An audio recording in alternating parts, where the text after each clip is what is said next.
Are you telling me, bro? What's going on, bro? You good? I'm there. How are you? Chilling, bro. Yeah. What are you saying? What's lockdown like over there? It's not really lockdown, bro. So Things, everyone's just out here. everyone's out again. Everyone, business is back as normal. So yeah, it's been a bit crazy. Fair play. Cool, bro. We'll jump straight into it. So I'll let you just introduce yourself and who you currently play for and where you probably originate from, and then we'll get into this one. I got you. Well, yeah, Anton Walkes here. I got a couple man in there I can see already.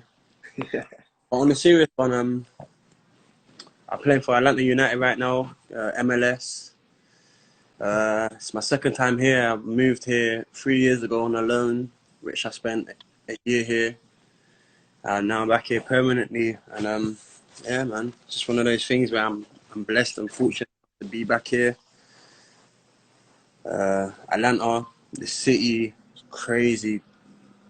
That's why I had to come back. A year here was never enough for me. I Yeah. think, yeah, man, it's just down to everything, man.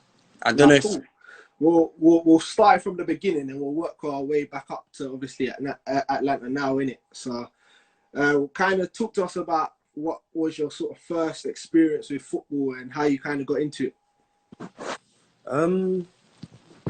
It's where I lived at, in my area. A couple of guys we used to kick ball. We was young. We was probably about 6, 7.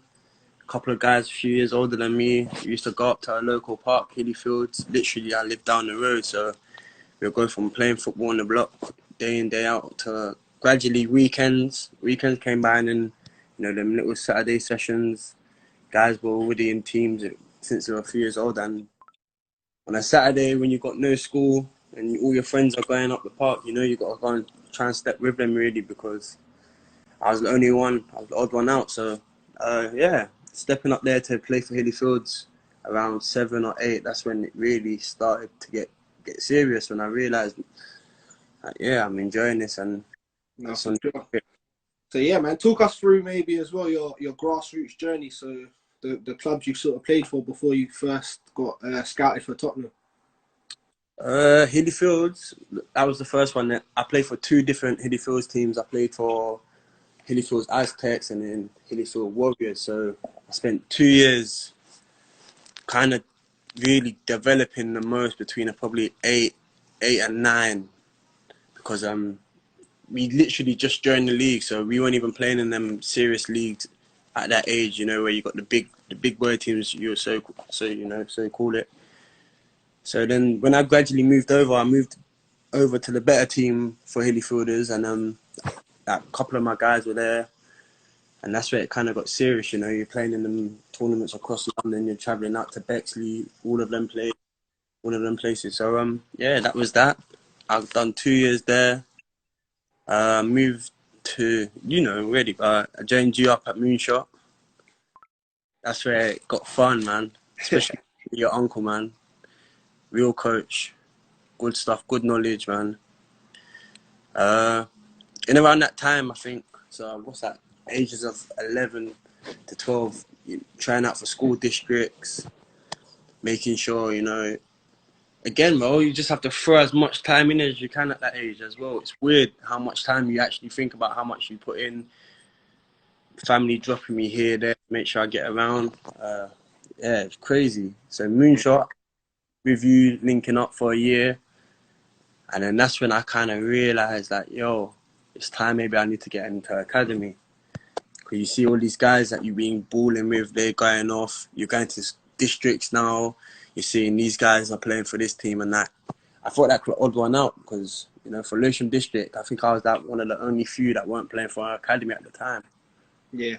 And then after a year there, another opportunity came to move to Dulwich Hamlet, which is again, another step forward in terms of the leagues for Sunday football, grassroots football.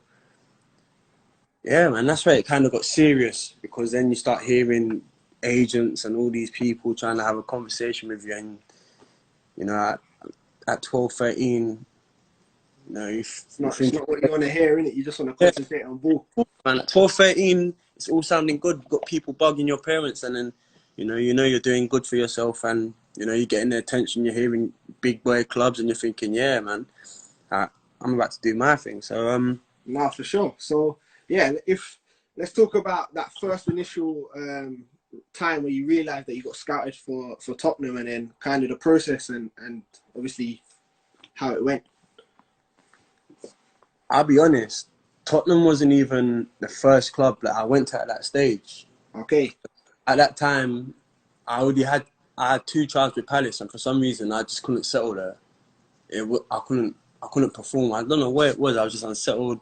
I think it was just too close to home, and that some of the personalities there, it just wasn't for me really. And at the time, I was still growing. I was still small. And Yeah. you're like Palace at that time. Palace were like big boys, right? They're our age, but they're built like men already. So yeah, I don't think that was the place for me. So in between that, there was interest from all over London, really. So I've had Arsenal at the time, Leyton Orient at the time, Millwall at the time, Charlton at the time. Yeah, so it's just come one of those things where the first trial with Spurs there was probably about 60 players. And that wasn't even a proper trial. That was just a trial to get a trial. Okay. Yeah. Yeah. Yeah, it was crazy. So you go there, do little drills, and then you play in some games. And I just remember tearing the game up. And I just felt good. I just felt like myself, and I just felt comfortable. Like, I'll be real. Like, I grew up an Arsenal fan. So going to Tottenham was a bit of a weird one. But as soon as it was like, I just felt comfortable and I felt at home already. So I got through that trial. I was the only one selected out of the 60. And yeah, that whole drive back, like no one could watch. This was inside like the dome, like on like AstroTurf, so nobody was watching. So after I got selected, me and my dad were like driving home, and that he was like, you knew you was gonna, like he could tell just by my aura going up at 14, confident, head held high. Like I was going there to do my job. Like, I Yeah. had to get it done. Because at that time, at 14, again, like, I had so much pressure on myself at that age, where I thought at 14 years old that I should be signed somewhere, because all my friends now, all the guys that I played with, they're like 3 or 4 or 5 years into academy football. And that's just like, felt like I was behind. But that's one of the biggest blessings as well, where if I got advice for any young guy or all the children trying to play or the parents that are taking them, don't rush your kids. Because Yeah. we got plenty of guys that we know that will get forced into football because they like it, or their parents have a dream that they had and they're trying to fulfill it through their child and give them all the support they can, but it ends up tarnishing the child and putting them off, because you get to like 16, 17, and with the schedule, you're going training every day. Like you're seeing your friends go off and do things. You've got birthday parties you're missing out on. You go into all these little things, and yeah, man, you get to like 16 and 17, and then that's when people fall out of love with the game. And I'm telling you, there's a lot of pressure with that. And yeah, I'm just Bro. glad at that age I found a way to just stay committed, because eventually, at that time, especially with my parents, I've got younger siblings. So once I got signed for Spurs, that my little sister was due to be born. So Mumsy couldn't drop me every day. It's unfair on Mumsy to drop me every day when she's, 8 or 9 months pregnant, due any time. So that's when the independent side of me had to kick in, because, I'm going to school. I've got to come out of class to get a train. Straight, I had to run from school all the way to Brockley Station. I had to run. And Bro, then, you was a marathon runner. You was good. bro, You was good, mate. that's why, like, now, looking onto it, I know, like, especially with all of this coronavirus and how things are, like, I know if you apply yourself and through times like this, tough times, bro, the things that you'll get once you get through it, it's always going to reward you, man. Yeah, no, that's sick, bro. And that message that you're giving out there is positive. So, yeah, in terms of Spurs and the trial, and obviously you got through that first stage, and then you've obviously been invited back. How did your 6 weeks go? And then obviously that feeling when they kind of told you, yeah, we want to sign you. All right, cool. The first session, I went to Spurs, like, and I'm in with the academy boys. I go in with the age group above.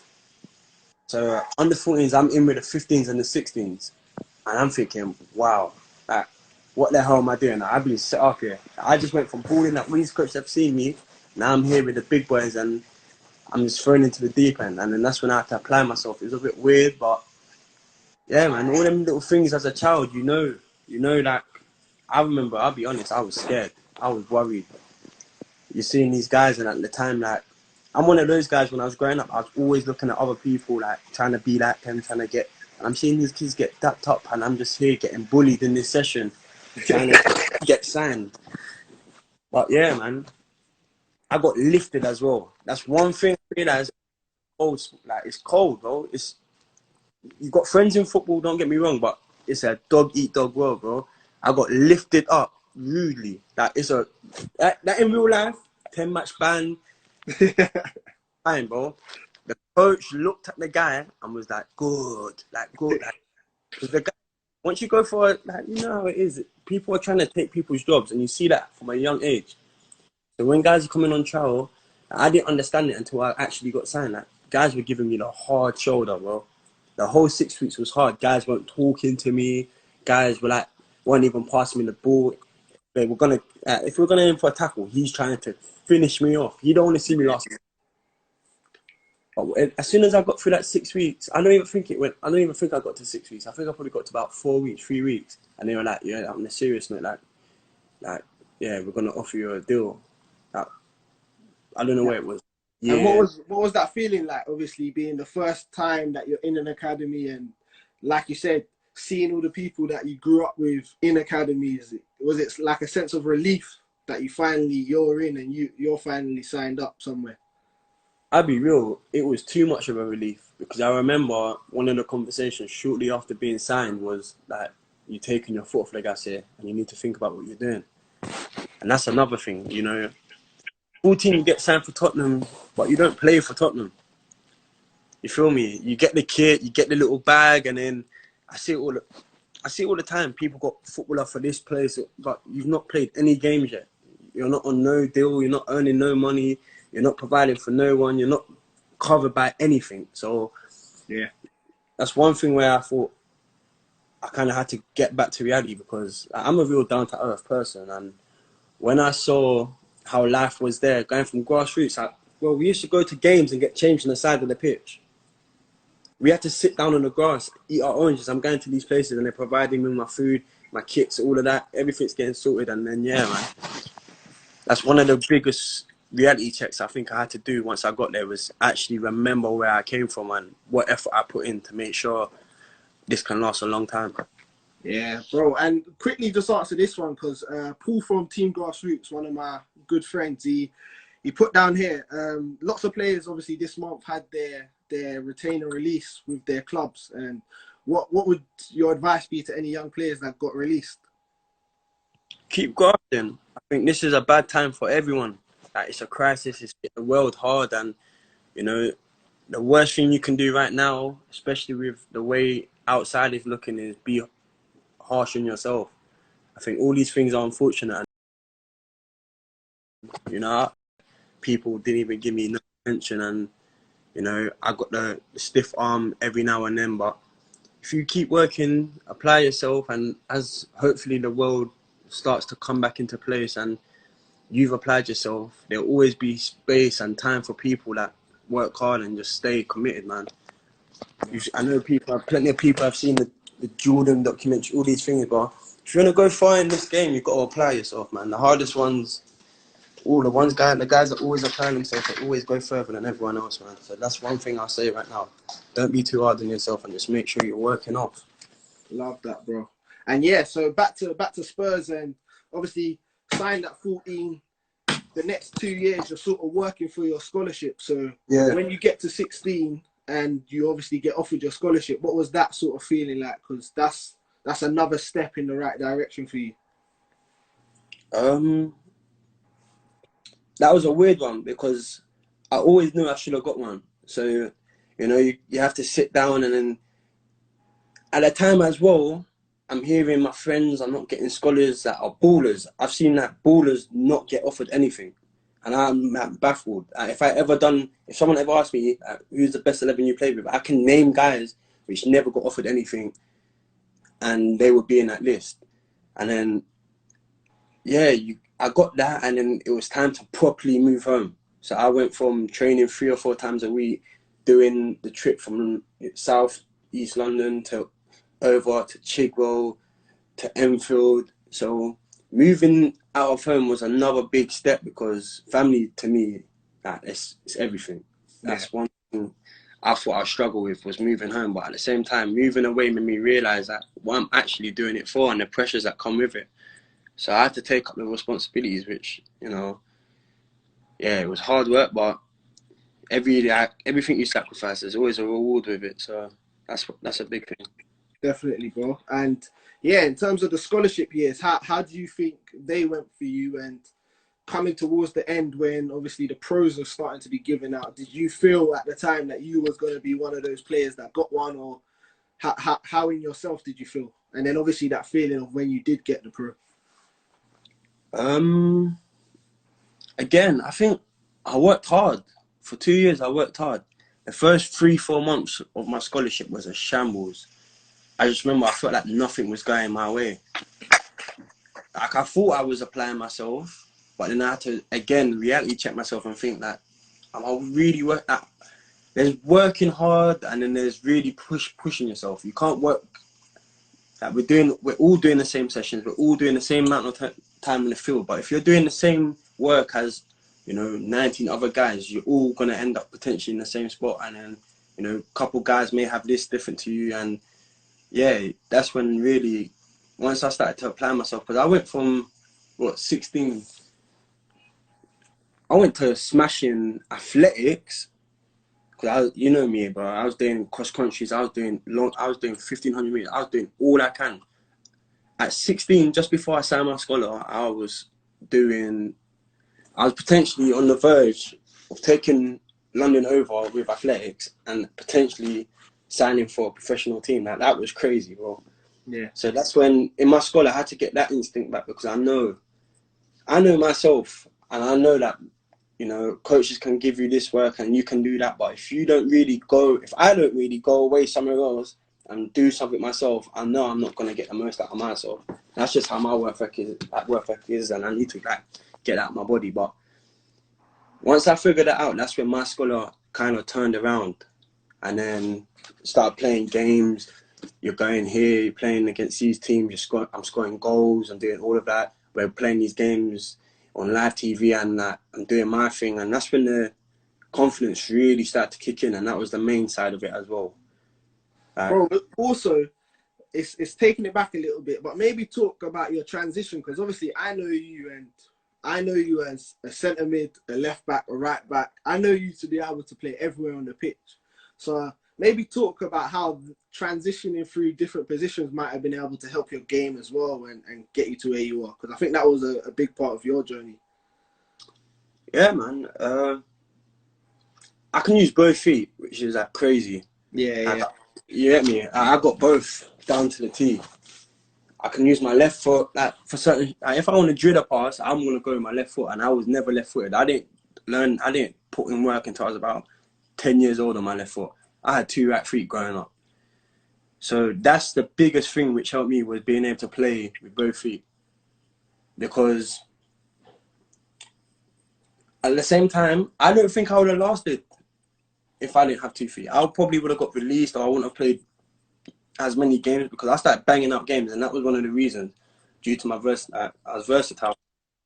So in my first year of a scholar, I played left back, right back, centre mid, even as a striker.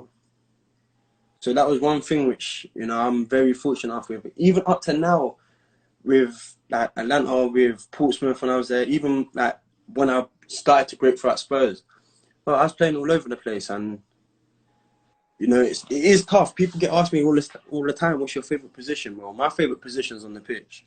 Like, I ain't gonna. Well, I look back here, and for me personally, London Youth Games, how I was a keeper. I look back and I say to myself, if I stayed as a keeper, do you know what I mean? The pathway could have been different. Whereas I chose to try and do what everyone else done because that's all we knew. All we knew is play out on pitch. Do you know what I mean? So, no, definitely that's big. Just knowing that if there's a position on that pitch for you, if you really love football and you want to play, you take any position that you're given. Like there's no ifs, buts, or maybes about that. But no, back to it. So the process of getting your pro and sort of how that felt, and then on when you did get your pro, how it kind of felt to be in and around the first team and that sort of feeling for you, and even talk about the change in tempo that happened at that level. So, yeah, man. Getting my pro was when it kind of hit me that, yeah, I felt like I made it. That's when I felt like, all right, cool. I've actually made it now. I've achieved what I set out for. Like, obviously, people have goals that they want to fulfill, like, breakthrough, playing the Premier League. But my goal ultimately was get a professional deal.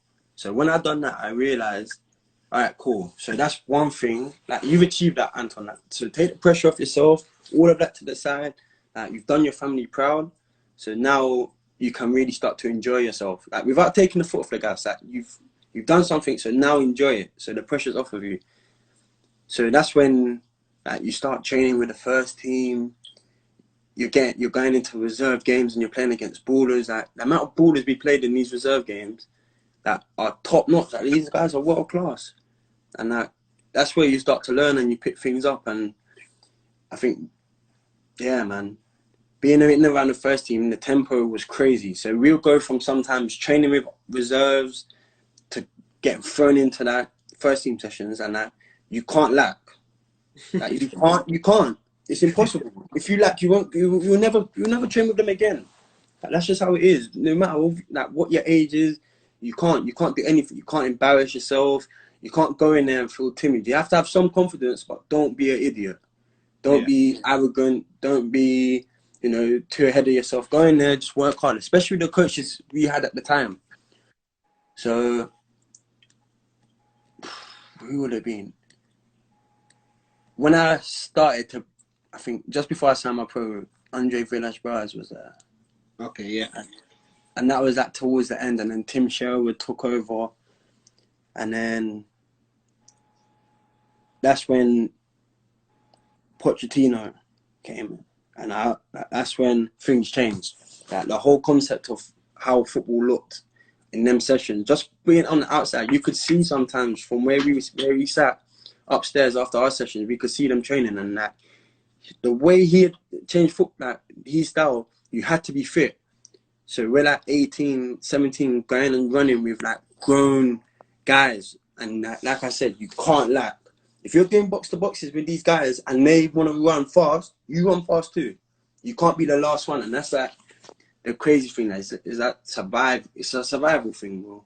Yeah. And once you like apply yourself, like I remember sessions, bro, we'll do a run and I'm dead afterwards. Once I get back inside, we were dead.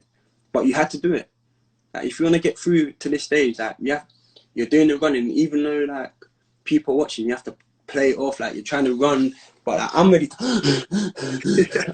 I want to breathe that clap, but we get to the finish line. I'm there just trying to hold my breath, trying to stop myself from looking at the tired one. I'm just like, yeah. Like, bro, that's just how it was. So I think that was the main thing why I think I got opportunities, was just my work ethic and my eagerness to learn. No, absolutely. Which is the main thing I recommend for any young guy. Like, we don't know anything, man. So don't be stubborn. If we go into session and it's just running, do it, man. Because these guys, like, you look at, like, especially Pochettino, like, this guy's played for big clubs. He's played for Argentina. He's played with big ballers, man. And he ain't out here trying to have a jolly up. He's trying to do something. Like, he's got a vision. So once you start to believe in that and you take their knowledge and you take their experience, you start to progress a lot. And I think that's what I did the most. No, that's sick, bro. And yeah, so talk to me, man. So you get your pro, and then what was your thinking? Was it try and break in that first couple seasons that you kind of got your pro into the first team, or was it in your head, let me go out and learn, play some football, straight away. And it maybe even talk about why you chose Atlanta at first, because obviously as a young Englishman, we're seeing like Jadon Sancho, Reece Nelson going abroad now to do their loans, but you was kind of one of the first ones, if I'm honest, to take the step abroad. So what was your thinking behind that? I think at the time, like, especially with the way things were working at Spurs, I think if you look at age groups and you look at the way guys come through, guys don't come through in 5s or 6s. They come through in 1s or 2s. And at the time, there's a few guys that broke through, and like the style we played, I just don't think at that age it would have been ideal for me to go and play in England, because not everyone has the same philosophy. You go, I just spent like 2-3 years in League One, bro, and I'll be honest, most of these teams don't want to play football. Yeah, to be fair, they got a style of football, but it ain't the football that's on the floor, which, you know, Spurs tried to nurture me from when I was 14. Like, I spent years, get the ball on the floor, play out from the goalkeeper. Don't kick it long. Do not even think about kicking it long. If you kick it long, you might as well come off the field. You've got no time for that. So I think that's why Atlanta was one of the best things, because I remember Pochettino pulled me to the side and he spoke to me about like the manager that was here at the time. So Tata Martino, he was here and he worked with him before, and he's aware he likes to play in a certain style, which is very similar to his, because they're both from like Argentina. Yeah. I was like, okay, I'm fine with it. I'm fine with going out on loan. I wanted to at that age. Like, I thought I was around 19 at the time, so I needed to play like men's football. Because again, like, this was pressure I kept having. Like, I've always had a thing where I look at other people and I'm like trying to compete and put pressure on myself. So I'm seeing guys back home break through. They're playing games, and like, I'm looking at like, I look at statistics. Guys are playing like at 19. Some of the guys, look at Joe Gomez, bro. He was playing games. He was in men's football. He's out there. Yeah. Guys, they're getting to 10 games, 20 games, 30 games, 50 games, near to 100 games at 20, 21. And I'm here, potentially about to sit here for another 2-3 years and not playing no men's football. So that's when I knew that, I had to go. And fortunately enough, this place was the opportunity. And I was worried at the time about leaving my family again, because, you know, this is a big difference. We're talking like, it's what, 6:30 in your time. This is 1:30 at my time. Yeah. The communication with family will change. All these things. It ain't like in Enfield. When things got bad in Enfield when I was playing, I could get in my car and I'll go drive home for an hour and a half. Like, I'll be back in ends eventually, and you can't do that here. So that was the main thing as well. Where the first few months I thought I found it kind of hard here. And maybe talk to us about what kind of things you found hard, because obviously, like you said, being a young boy and flying abroad, you're now living by yourself. You now got the things we take for granted: cooking, coming home to food. All of this stuff ain't there no more. So, and obviously, new environment, new culture. Obviously, the language hasn't changed, but again, there's subtle differences between the two. So maybe talk to us about that and kind of how long it took you to adapt. All right, cool. So I moved here in the January. So our season works a bit different over here. So we go from March through till the end of October. So I moved here January, and straight away, as soon as I get here, I've got all these problems which, you know, occur again. It's like moving home again from 16. Like, I get here, I got no car. I don't know where I'm staying. I don't know any people. I knew nobody. I think I knew one person here when I first come here. Like, he's a grown man. He worked for the club, so it's not the same thing. So I was absolutely worried. I'm staying in a hotel for months. I can't find a place to live. I can't drive. I can't get around. I can't eat properly. I've got to go out all the time. I'm spending money. I'm just thinking that, this might not be the thing, especially for the first few months, because I wasn't playing as well. So I come here, I wasn't starting straight away. So that's where you kind of look at the situation that I was put in, and I'm thinking everybody right now is thinking I'm an idiot. That I should have just stayed in England, gone to League One or League Two and played some games, and then just done whatever, or stayed at Spurs. And I was just thinking I'll be honest, I know what that dark side looks like, and I thought I was in a dark stage then, where I'm like so negative, gloomy. I'm just like I'm ready to come home, but if I come home right now and I don't break through, I'm gonna look like a failure. And that's where I kind of had to motivate myself. A few things changed. Like guys start hitting bad forms here, then I'm still applying myself and training, and eventually, like literally a month before I'm ready to come home, because one of my coaches from Spurs flew over and we had a conversation about it. He's like, you're not playing, so there's no point of you even like staying here, especially after all I've gone through. Like, I'm having to learn how to cook for myself, all these things I'm trying to adapt to. And I'm literally a month before I'm ready to come home, things change. I get my start. My first 2 starts, I play well. After that, I bag. I score a goal. And then that's where I'm like, yeah, all right, cool. Like, I'm settled and I'm here to stay now. And then that's where I really started to push on, and I started to like stop seeing everything as a negative. And then like, I came here for a reason. Like, I can't just go running back to my mum. Like my mum, I was having a conversation with my mum, oh, Anton, you need to do this, you need to do that. Just come home. Like, and that's my family. That's people around me. That's their perspective. And I respect them all, like all the same. Like, I will listen to them day in, day out. And yeah, man, that was the biggest challenge, when you got people around you which, you know, they're giving you advice, which I could have easily done it, but that's just me being who I am, where I'm stubborn. Like, yo, I had to stay and just make sure, you know, I didn't leave as a failure. And this place, I started to invest in like myself into it more, and that's why I love this place dearly, man. I've seen the bad side of it, and I know what the good side looks like, and you know, I wouldn't change a thing about that whole experience. I had to mature. That's where I think I honestly became a man. That's sick, bro. And coming back to England, obviously, after the first loan spell, what was kind of the thinking about now going on loan to Portsmouth? Because obviously that was your kind of next move. I'll be honest, I was never meant to go to Portsmouth. I was meant to come back here. Okay. Yeah, I was meant to come back here. So there's a few things which were going on here. Like at the time, I didn't even have an agent. So I had no one representing me. So I had no one to be my vocal point, no one. And I was like, on that side, I was still kind of timid. I went for my dad running everything when it comes to that. But again, like, I've just left England. I'm on the other side of the world. My dad can't take care of these things. I'm trying to talk. I'm trying to do contract negotiations, and I got to call my dad, who's 6 hours ahead. But by the time the evening comes, my dad's sleeping. I can't do those things. So yeah, it wasn't meant to happen. But again, as well in my life, like my child was on the way as well. So that's where the pressure was as well, because I settled down here.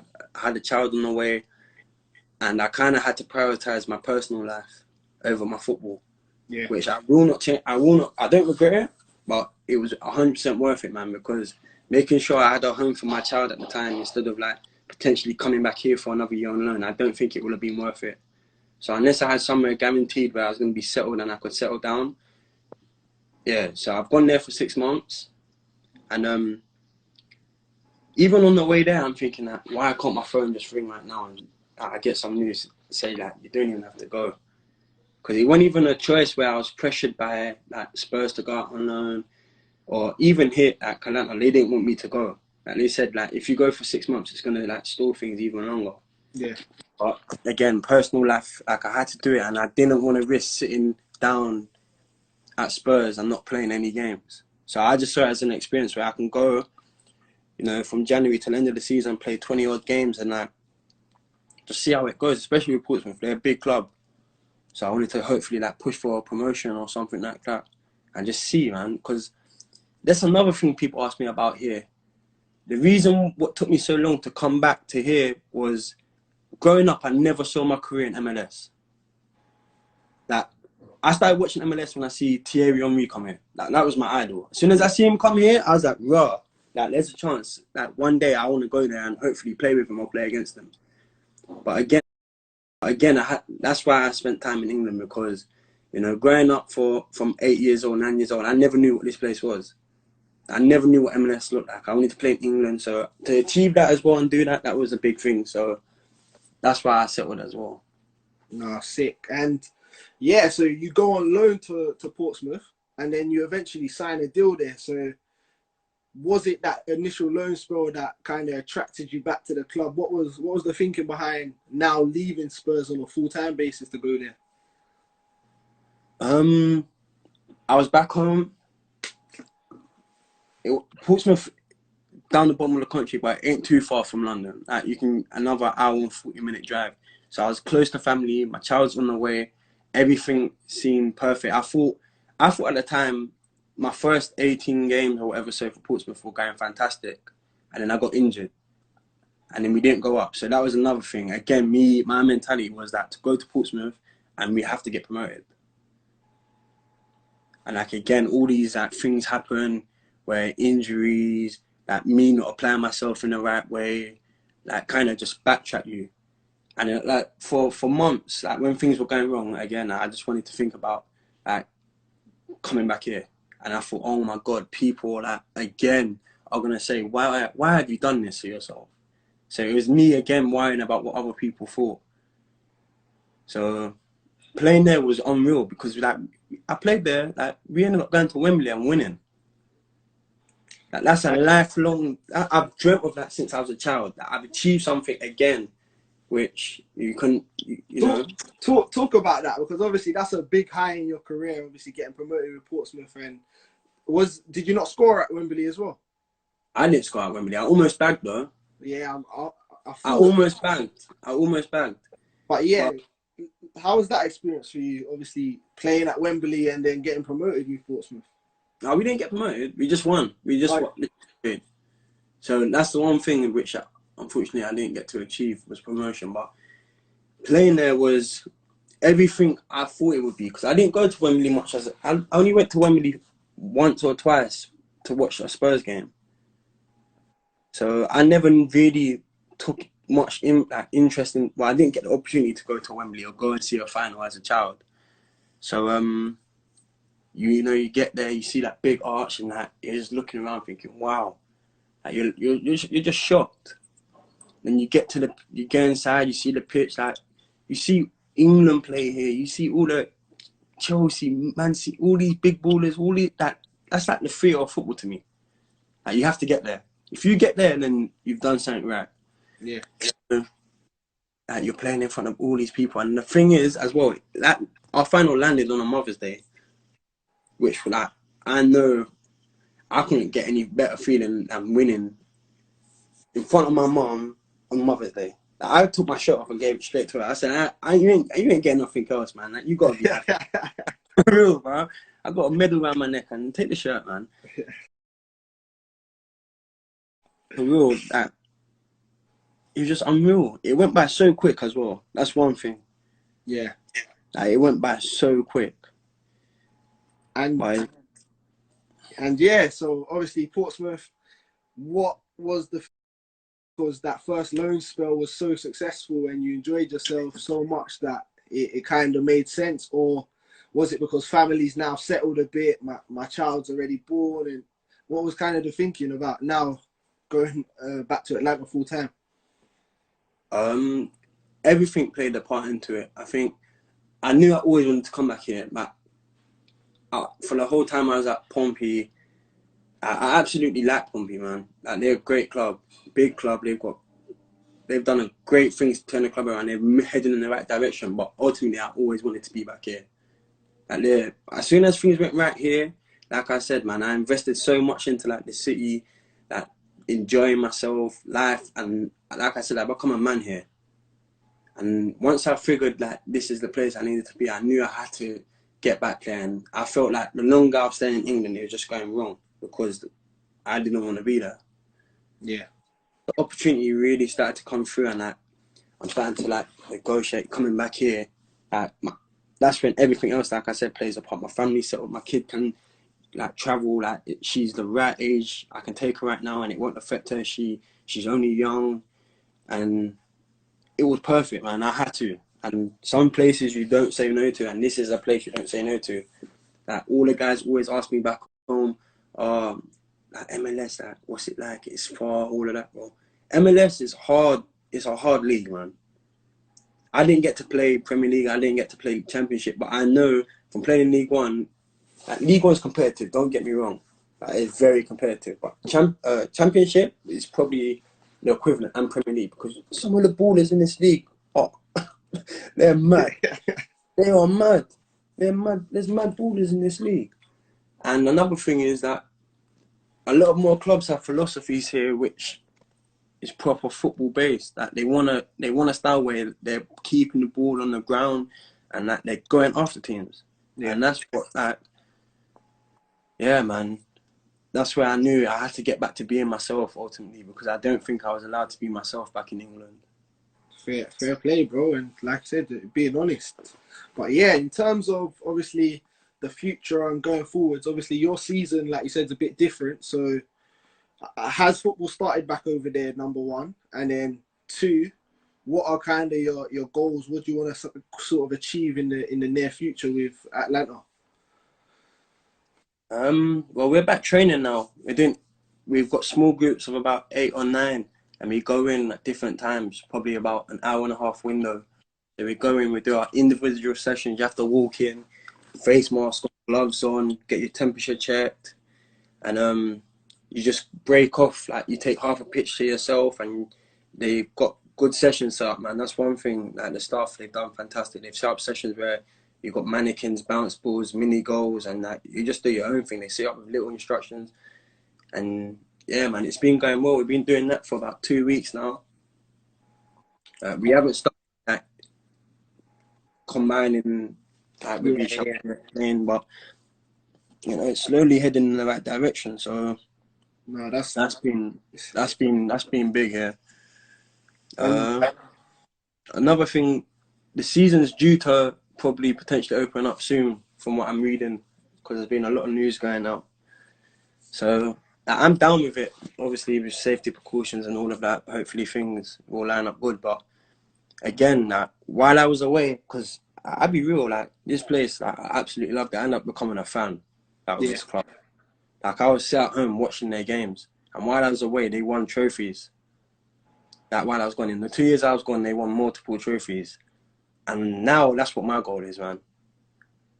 Like, I just want to win trophies now. Absolutely. Like, they do it different over here. They got, obviously, back when we got medals, now they give out rings. They give out rings here. I'm trying to look.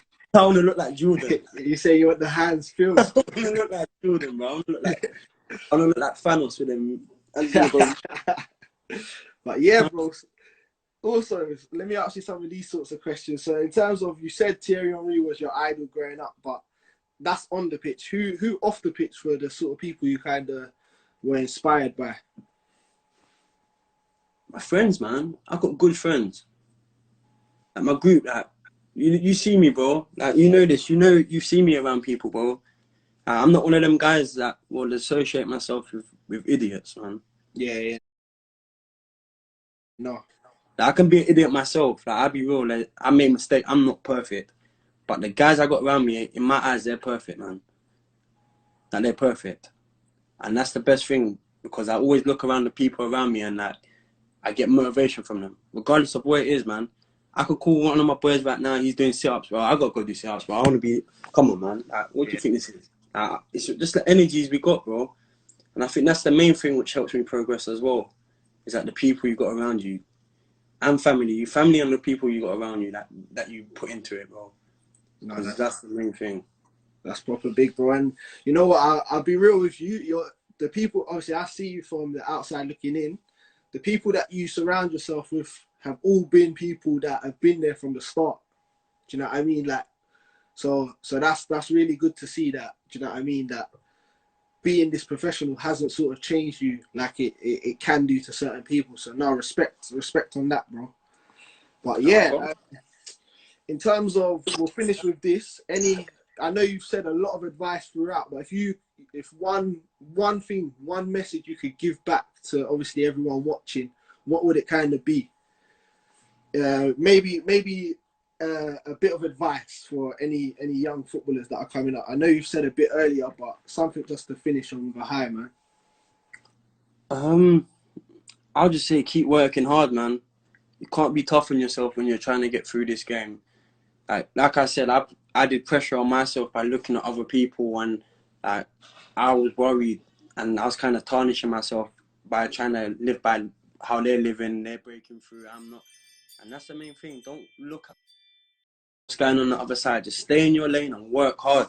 Because I'm telling you, all the great people, all the best sports. You look across any great, like all the sports, all the best sports out there, bro. You watch the Jordan documentary. You watch the Ronaldo documentary. All they do is work hard, bro. Like, there's nothing fancy. They don't do anything fancy, and that's the main thing. If you work hard, opportunities will come from it, man. People like people that work hard, and ultimately, that's how life works. When you work hard, you are like rewarded for it, and that's the main thing. Don't be too hard when things don't go your way. You don't get that trial. You don't get in that game. You don't get. Just keep working, keep grafting, keep applying, and things will change. Bro, I think we'll end it there, man, because that's a positive one to finish on. But Anton, thank you so much, man, for jumping in and sharing the story, and obviously, good luck with the season ahead, because like I said, it's a big one for you, and hopefully you guys can bring home some more trophies, man.